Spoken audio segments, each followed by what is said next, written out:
aku dengan Firzan, bukan anak engkau. Kau tampar aku! Sorry, saya minta maaf. Saya tak sengaja. Awak cakap dengan saya betul-betul. Firdaus anak saya kan? Tak! Dia anak aku dengan Firzan. Sekarang ni, aku nak kau ceraikan aku dan kau tolong keluar daripada rumahku. Sekarang! Aku tak nak tengok muka kau lagi. Berampus! Keluar!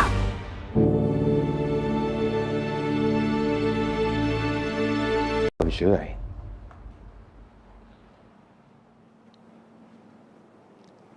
I dah bebas sekarang.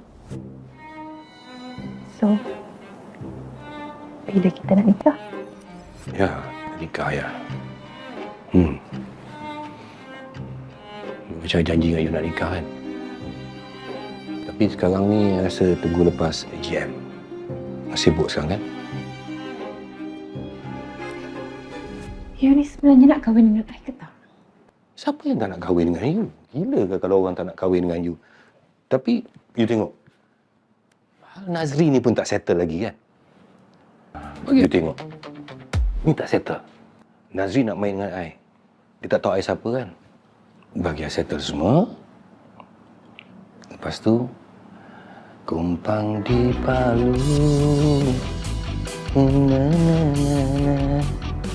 Percaya I kan? Kalau you nak I peluk kat depan-depan orang kan? You want me to kiss you now? Okey? Kahwin atau tak kahwin, okey? Janji.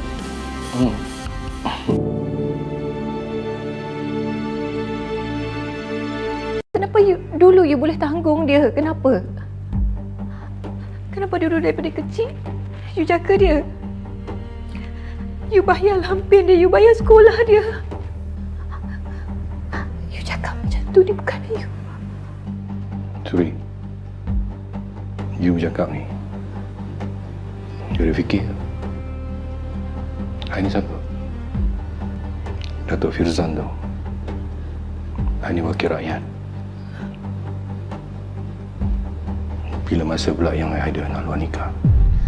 Kenapa baru sekarang? Kenapa dulu you tak cakap macam tu dengan I? You dengar cakap I Daripada hujung rambut sampai hujung kaki I tanggung you. You tak keluar 1 sen pun. Baju dalam you, seluar dalam you pun I yang belikan, faham tak?